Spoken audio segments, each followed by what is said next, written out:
कहते हैं infinite regret, तो क्या आप इन्फिनिट रिग्रेस को फैलेसी नहीं मानते? जी बिल्कुल मानते हैं। मुझे ये बताइए कि एक गैर मादी चीज जो है जी, वो मादे को कैसे ज़हूर में लाती है? इसलिए कि आपने सिर्फ मादी चीजें देखी हैं। हम चूंकि जिन चीजों के यूज टू हैं, हम उन्हीं चीज के ऊपर बुनियाद बनाकर फैसला कर लेते हैं।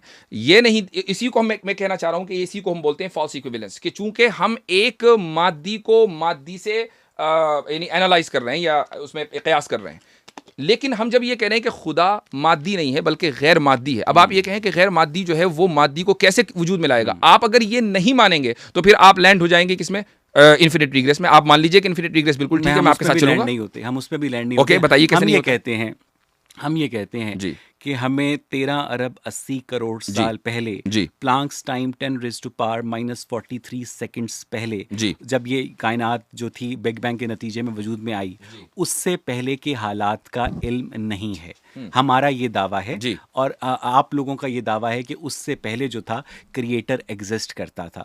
हम इस वो बात आज भी करता है सर, चलें ठीक है। मुझे ये बताइए कि एक चीज़ जो है, क्रिएटर जो है वो टाइम और स्पेस को अगर क्रिएट कर रहा है जी। तो खुद वो अदम में कैसे हो सकता है? वो अदम में, मैं वही तो कह रहा हूं कि आप ये कह रहे हैं कि खुद वो अदम में कैसे हो सकता है? अदम में तो हम थे, वो तो वजूद ही वजूद है, वो सरापा वजूद है। तो अगर वो, तो आप ये नहीं कहेंगे, आप ये नहीं अगर कहेंगे वो सरापा वजूद जी। है तो इसका मतलब ये है कि उसने, वो किसी टाइम और स्पेस में रहता तो था। बात यही है ना कि आप उस साइंटिज्म से नहीं निकल पा रहे हैं। अच्छा, इसी को मैं साइंटिज्म कहता हूं। आप चाहे इसको तस्लीम करें या ना करें, मैं नहीं, सारी दुनिया कहती है यानी साइंटिज्म। आप हम मुझे, साइंटिज्म, हम साइंटिस्टिक बिलीव नहीं रखते हैं। साइंटिफिक हम ये थ्योरीज आपका मान लेते ईमान हैं है। लेकिन साइंटिस्टिक बिलीव नहीं रखते हैं। ठीक है। उसकी वजह यह है कि आप किसी भी चीज को जांचते और नापते हैं मादे के जरिए।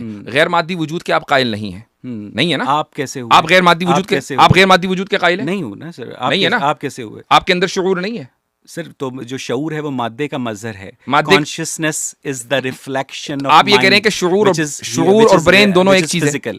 नहीं, एक चीज नहीं है। ओके, क्या है वो? ब्रेन शऊर क्या चीज है? एक फिजिकल चीज है, और ब्रेन के अंदर जो इलेक्ट्रिकल एक्टिविटी है, जो उसकी मैनिफेस्टेशन है, वो कॉन्शियसनेस है। ठीक है सर, इधर उधर की बातें नहीं, ये इधर उधर की नहीं, बहुत इंपॉर्टेंट है। अगर हम मादे और गैर मादे की बात कर रहे हैं तो शऊर के ऊपर तो बात होगी, क्योंकि शऊर एग्जिस्ट करता है और गैर मादी है। आप मुझे बता दीजिए कि शऊर एग्जिस्ट नहीं करता, या कह दीजिए कि वो मादी है। क्या जो शऊर है जी, वो दिमाग के बाहर एग्जिस्ट करता है?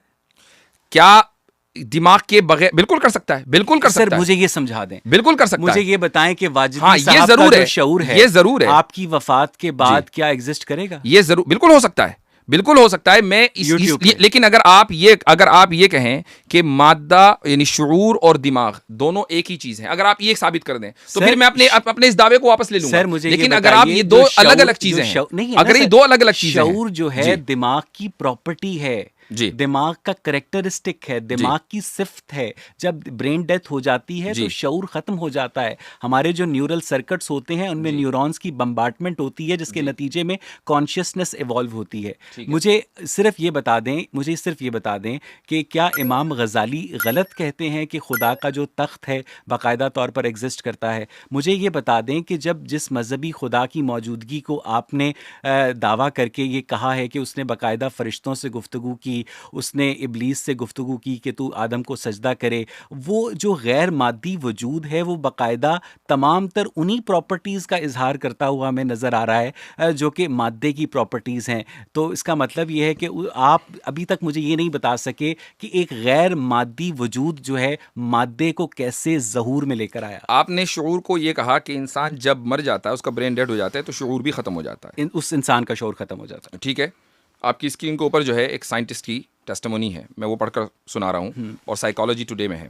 According to the decade long, scientist का नाम क्या है? में आ रहा है। According to the decades long research of doctor Peter Fenwick, a highly regarded neuropsychiatrist who has been studying the human brain, consciousness, and the phenomena of near-death experience (NDE) for 50 years. Consciousness persists after death.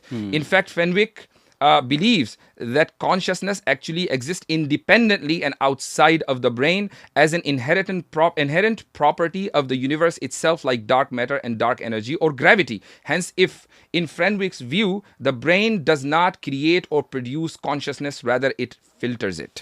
जिस तरह वाजदी साहब कहेंगे कि creator है और हम नहीं मान सकते, उसी तरह अगर डॉक्टर पीटर फैनविक ये कहेंगे कि कॉन्शियसनेस ब्रेन से बाहर एग्जिस्ट आप करती नहीं है, मानेंगे। तो हाँ, मैं सिर्फ ये पूछूंगा जी। वाजदी साहब कि कॉन्शियसनेस ब्रेन से बाहर कहाँ तो एग्जिस्ट करती है, इसी उसका कहाँ का कैरियर फिर क्या सवाल है? वही आएगा, जैसे ही अब मैं बताऊंगा कि कहाँ एग्जिस्ट करती है तो मैं फौरन कह रहा हूं कि शऊर मादी है, जबकि हम शऊर को गैर मादी मानते हैं। यही तो पॉइंट है। जो